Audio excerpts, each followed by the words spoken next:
नमस्कार विद्यार्थी मित्रांनो, जसे की आपण मागच्या लेक्चरमध्ये बघितलं की लोकसभेविषयी माहिती बघितली. आता आपण त्याला सर्वांना वाटतं की लोकसभेची जी कलमे आहे, भारतीय संविधानामध्ये जी लोकसभेविषयी कलमे दिलेली आहे, तर ती कलम 179 ते 122 मध्ये लोकसभेविषयी कलमे दिलेली आहे. तर कलम जे आहे, कलम 79 मध्ये काय दिलेलं आहे की संसदेची व्याख्या आणि संसदेविषयी माहिती दिलेली आहे की भारताचा राष्ट्रपती, लोकसभा आणि राज्यसभा या सगळ्यांचा समावेश संसदेमध्ये असलेले कलम 79 मध्ये आपल्याला सांगितलेलं आहे.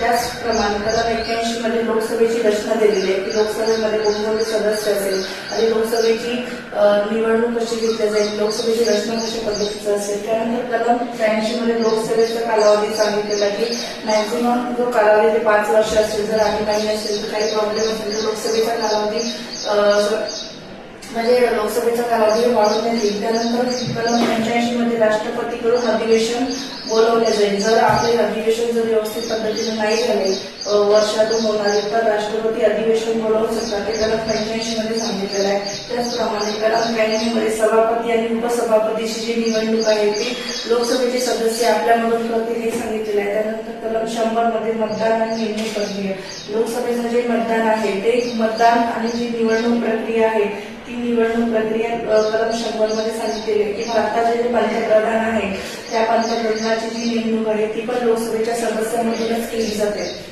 त्यानंतर आहे कलम 101 कलम 101 ते कलम 104 मध्ये सदस्य संबंधित नियम सांगितलेले आहे की सदस्यांनी लोकसभेमध्ये आल्यानंतर कोणकोणत्या नियमाचं पालन करायला पाहिजे आणि कशा पद्धतीनं लोकसभेची जी काम आहे, कार्य आहे ते केलं पाहिजे. त्यानंतर कलम 104 मध्ये वित्तीय विधेयक दिलेलं आहे.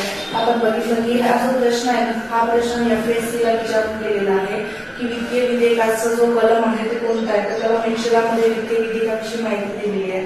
तर ही जी कलमे आहे ही कलमे कधी जोड्या लावामध्ये कधी तुम्हाला एका कलमला कलम दिलेलं राहील आणि एकीकडे याच्यात स्पष्टीकरण दिलं आहे. तुम्हाला जोड्या लावासाठी पण अशा पद्धतीचा प्रश्न येऊ शकतो. आणि त्याच पद्धतीने असं दिलेलं आहे की कलम सुद्धा मतदान निर्णय प्रक्रिया लोकसभेची कोणत्या कलमामध्ये दिलेली आहे. कलम 100 अशा पद्धतीचे क्वेश्चन सेट केले जाते. याच्यासाठी PYQ बघणं अतिशय गरजेचं आहे. काही प्रॉब्लेम असेल तर मला